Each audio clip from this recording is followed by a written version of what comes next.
He's the son of a town chief and the grandson of a witch doctor. He's also the adopted son of a well-known Christian leader. Jackson Terkeurst's family tree is unorthodox, and so is his journey as a child of God. Looking at Jackson Terkeurst today, one would never guess his past. He was 7 years old in Liberia when he saw rebels ravage his village.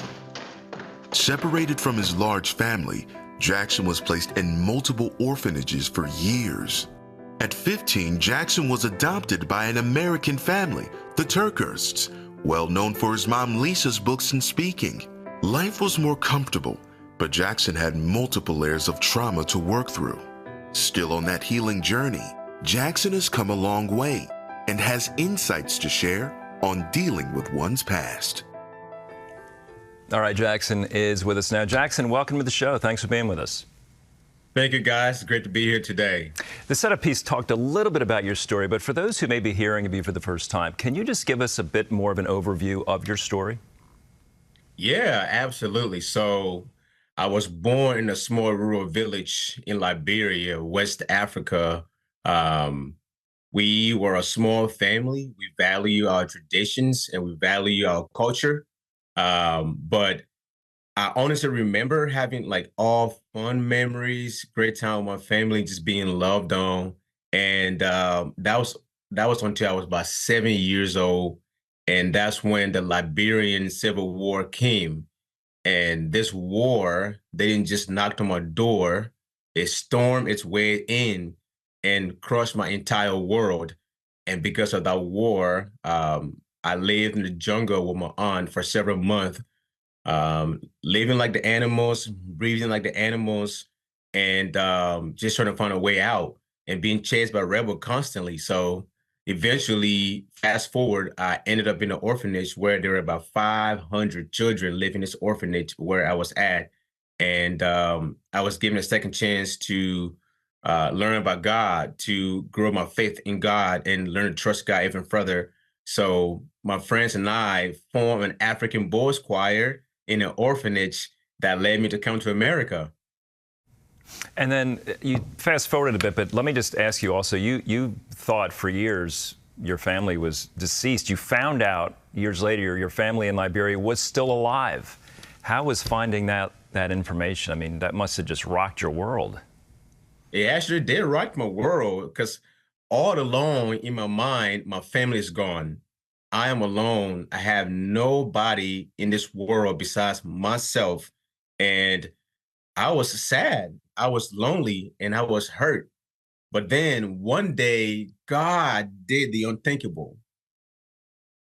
He allowed my brother, my older brother, to find me because he's been searching for me as well. And one day my phone just rung. And it was my brother, my older brother, Jerry. He called me. He's like, "Hey, Camus, this is Jerry." And I was like, "Get out of here. Who is this?" You know, I was so astonished, like my brother actually called me because I thought this whole entire time he's dead, he's gone, nobody's alive. And I was the happiest kid in the world, man. I was doing jumping jacks and backflips, man. I was so excited. So. And Jackson, you got to go back to Liberia and see your mom, correct? Yeah, so I went back to Liberia because I was so curious when that happened. I was like, this cannot be true. This is not real. So I told my wife, I was like, "Listen, Amanda, I'm going to go back to Liberia and really go put a finger on this here. This is real." So I got my tickets. I got on a flight for 24 hours from here to Liberia.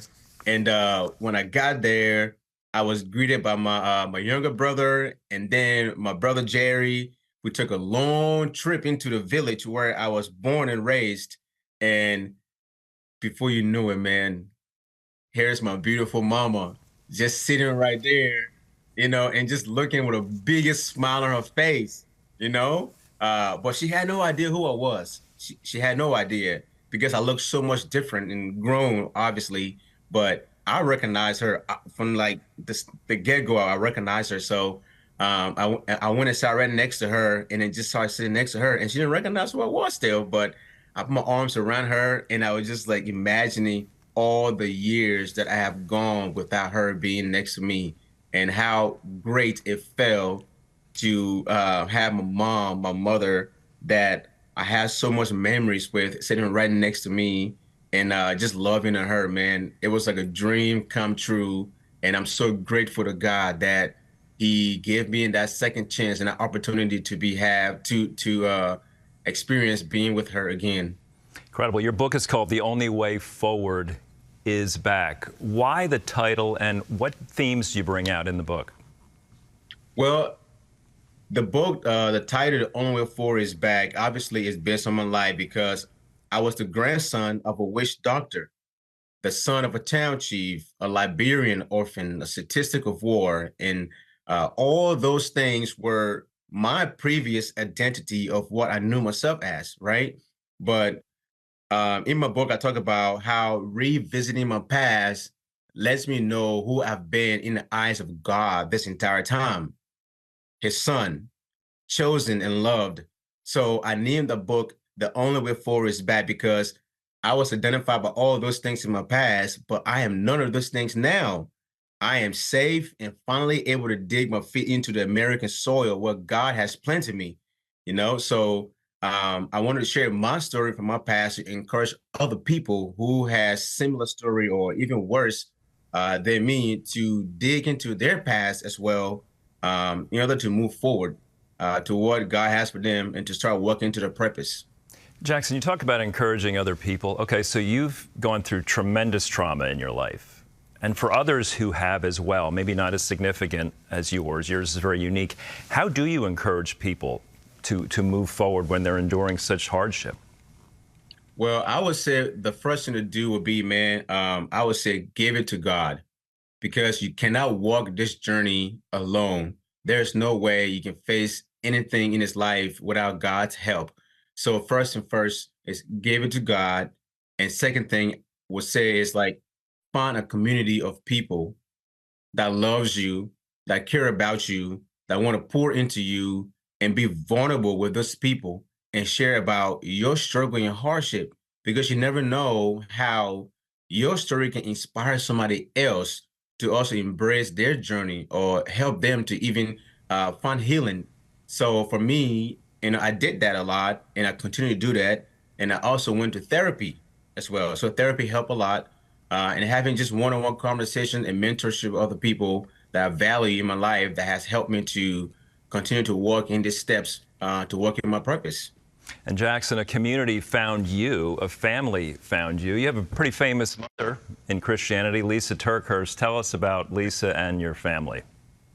Listen, my mom is the most incredible woman I know. She is my superhero. She is my guardian angel, and God spoke to her in a way that he never spoke to anybody who I know. And man, because of her yes to God, I am sitting here today as a living testament of his wonders, And my mom is smart. She is beautiful. She is talented. She is loving. She's caring. And she is brilliant, man. I tell you this. So having a mother like that, I feel like God really just grabbed me from that African jungle and put me in a family where he knew that I needed to be a part of something like this, a family like this, where I can continue to defy the odds. And I have the most incredible siblings. My sisters are incredible, and brother is. And my family just loved me and welcomed me into this family. And it was the best experience that I had just being adopted into a family like I wanted to. So, yeah. Awesome, Jackson. Super sweet hearing you talk about your mom, and we certainly appreciate you joining us. Thanks for being with us today.